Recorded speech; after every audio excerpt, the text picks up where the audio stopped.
안녕하십니까. 저는 인천에서 온 권오영 변호사입니다. 2020년도 그러니까 4.15 총선 인천 연수을 그 민경욱 전 국회의원 그 선거에서 기한 현상이 그 결과가 우리가 도저히 납득을 못하는 결과가 나와서 거기에 대해서 이제 소송을 제기를 했고요. 결과는 이제 선거무효가 아니라고 판결이 작년 7월 28일 날 났습니다. 났는데 그 과정에서 도저히 우리가 정말 이게 대법원 재판이라고 우리가 믿기 어려운 그런 과정을 통해 가지고 말하자면 그 판결 내용도 한번 여러분 보시면 아시겠지만 우리가 이 선거 결과에 대해서는 확률 통계적으로도 뭐 수억 분의 1이다. 그러니까 수억 분의 1의 확률로 일어날 가능성은 있지만 그거는 사실은 가능성이 없는 결과라는 그런 것도 법은 다 제시를 했고, 또 그래서 투표지를 확인을 해봤는데 투표지는 전체가 다 바꿔치기 된, 말하자면 새로 전부 제작을 해가지고 갖다 바꿔치기 된 투표지니까 그러한 투표지에 별의별 것이 다 나왔습니다. 일장기 투표지라는 게 수천 장이 나왔고요. 그리고 저도 그 연수 3동인가 거기 투표지가 일장기 투표지가 나왔다는데 나중에 대법원에서 다시 그걸 투표지를 갖다 보니까 전체가 일장기 투표지더라고요. 그러니까 일장기 투표지라는 거는 도장을 찍었는데 도장이 형체가 없는 거, 그냥 시뻘건 인주문시어놓은 그런 형태거든요. 그런 형태가 있고, 뭐 투표지가 이거 줄이 안 맞고 또 색깔이 그냥 엉뚱한 색깔이 들어가 별의별 투표지가 나오고, 일단은 전체가 다 새 투표지였습니다. 우리가 실제로 투표할 때 우리가 투표함에 넣은 그런 투표지가 아니고, 그런 투표지를 모아놓은 게 아니고 좀 새로 그냥 주문해가지고 누가 배달해온 그런 박스채 그냥 세용지 박스를 갖다 놓고 재판을 벌인 겁니다. 그리고 대법원에서는 그 중에서 한 100여 매를 감정하겠다고 했지만 사실 감정할 필요도 없는 사안이었고, 그 자리에서 경찰을 불러가지고 법원에서 이건 수사하라고 해야 될 그런 재판이었는데, 결국 그런 과정을 거쳐서 선거무효 소송을 기각한 거는 사실은 제가 법조인으로서 조심스러운 입장이지만 대법관들은 이러한 내용을 다 알고 있다고 보고요.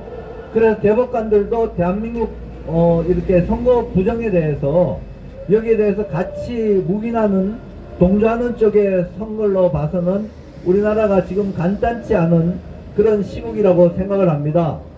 지금 뭐 부정선거냐 아니냐 이걸 규명하는 문제는 이미 아마 판가름이 났고요. 다만 그거는 국가정보원 우리나라 최고 정보기관에서 전부 확인을 해가지고 지난번에 가을에 발표를 했는데 그 내용이 저도 깜짝 놀랄 정도인데 전부 다 제가 경험하고 확인한 내용을 전부 정확하게 확인을 해준 내용이더라고요. 그러니까 결국은 선거는 검증을 할 수 있는 그런 검증 가능성이 가장 중요한 요소거든요. 그게 안 되면 그 독일 헌법재판소에서는 무효라고 판결한 이유가, 말하자면 이 선거를 전자식으로 하면 그걸 컨트롤한 사람은 검증할 수 있지만 일반 국민 한 명은 모른다. 국민 한 명 한 명이 다 알 수 있는 내용으로 선거가 투명하게 치러져야 되기 때문에 그런 전자식 그 투개표 시스템은 헌법에 위반된다, 이런 판결이고요. 대만에서는 제가 작년에 정치학 박사 한 분을 만나 뵀거든요. 그분은 YMCA 이제 책임자예요, 한 지역에. 그분한테 대한민국 그 당시에 당한표라는 영화가 나와서 대만에서 선거하는 그 이야기를 이제 화제로 해가지고 우리나라 이 부정선거 때문에 지금 고생하고 있다 했더니 그 사람이 아주 그 반가운 자기 이슈라 그러면서 자기가 정치학 박사인데 선거제도를 연구를 했다 그러더라고요. 대만이 중공의 영향으로 50년간 선거 부정에 대해서 자기네 당하고 있다가 개혁을 한 게 지금 현재 그런 투표한 곳에서 당장 수개표하고 그걸 온 국민이 다 확인할 수 있는 이런 내용으로 진행을 해서 자기네들은 자신을 한다는 거, 이제는 선거 부정선거 가능성이 0%다. 이렇게 자랑을 하더라고요. 그래서, 우리나라, 사실 이제 곧 선거가 있고, 뭐 우리가 지지하는 정당들이 있고, 뭐 어느 당은 보수정당이다, 아니다 하지만, 지금 선거 부정에 대해서 묵인하고, 또 그걸 알면서도 오히려 옹호하는 사람들도 있고요. 그래서 저는 이런 사람들은 반민주 세력이라고 생각을 하거든요. 우리가 민주주의를 이만큼 신장하고 또 제도적으로 정착시키는데 우리 얼마나 많은 노력을 하고 피를 흘리고, 또 정치인들은 그걸 이용해 가지고 자기 정치 세력을 키워나가고 결국 대권을 잡고 뭐 이렇게 해온 게 우리나라 아주 근대사 짧지만 우리 역사거든요. 그런 우리가 이룩한 그 우리나라 헌법체제, 자유주의, 민주주의 이런 헌법체제는 우리가 지켜야 되고, 그걸 이거 뭐죠, 부정선거라는 건 그런 헌법을 완전히 무너뜨리고 불법을 행하는 거거든요. 불법을 보고도 묵인하고, 그리고 뭐 국정원에서 이런 중대한 대한민국 선거가 해킹 가능하다는 거예요.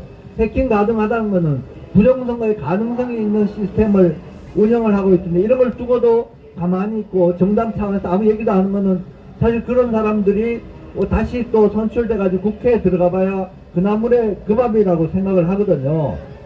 그래서 우리는 한 명이라도 정말 민주주의를 진짜로 할 의지가 있는 사람들을 우리가 찾아가지고 그 사람 정당 상관없이 그런 사람들은 세워주고, 혹시 뭐 이번에 의석이 뭐 어느 쪽으로 어떻게 되고 이런 거 상관없습니다. 우리나라가 대한민국을 수호해 나가려면 부정선거에 대해서 밝히고 넘어가야 되고, 그렇지 않으면 우리 국민적으로 이런 선거는 우리 못하겠다, 이런 대대적인 선거 거부 운동도 일어나고 뭐 좀 이런 정도 우리가 의지를 밝히고, 그런 사람들이 힘을 합쳐야 우리가 대한민국의 민주체제, 자유체제를 수호해 나갈 수 있을 걸로 생각을 합니다.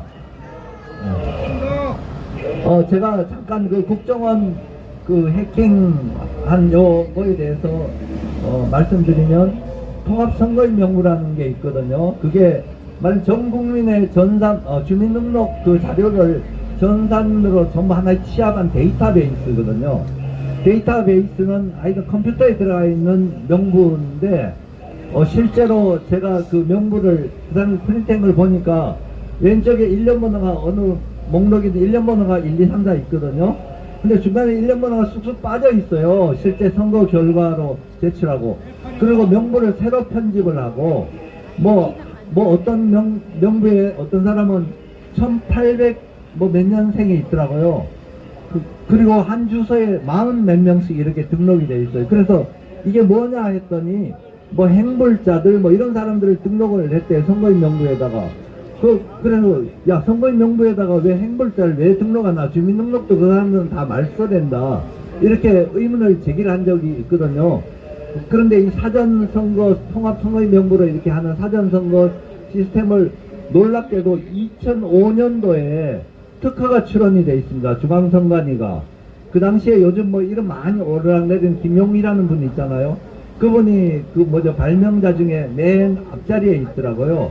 그러니까 아마 2005년도에 이 사람들이 이런 시스템을 개발해 놨고, 그 다음에 2014년도에 우리나라 법제화 해가지고 그 이후로 이렇게 사전선거를 우리 컴퓨터로 전 국민, 그 기본은 전체 네트워크된 선거거든요. 자기네들이 아무리 뭐 이게 뭐 온라인으로 안 된다 그러지만 그 기본 생각이 전체 네트워크를 통해 가지고 이 선거를 치른다, 그 결과를 뭔가 컴퓨터로 해가지고 빨리빨리 뭐 한다, 이런 내용으로 하면 이미 기획된 그런 시스템을 대한민국에 도입을 한 거거든요. 그래서 이 통합선거인 명부를 기반으로 한 사전 전자투표 시스템은 이거는 없애야 됩니다. 이걸 가져간다면 우리가 전혀 검증이 불가능하고, 선거 결과는 한번 나오면 우리 재판에도 가릴 수가 없습니다. 법관들이 정확하게 가릴 의지도 없고, 법관들이 한다 그래도 상대는 국가의 예산을 가지고 움직이는 거대한 선거관리위원회라는 조직이고, 그 배후에는 그냥 정치 권력자들이 다 있기 때문에 우리가 어떤 방식으로든 이거는 해결 안 되니까 사전 선거제도를 없애고 현장 투표하고 수개표하고 이런 대만식 선거 시스템으로 가야 우리나라가 외세의 영향으로부터 독립할 수 있는 그런 나라로 자리 잡을 수 있을 것 같습니다. 제 말씀 들어주셔서 감사합니다.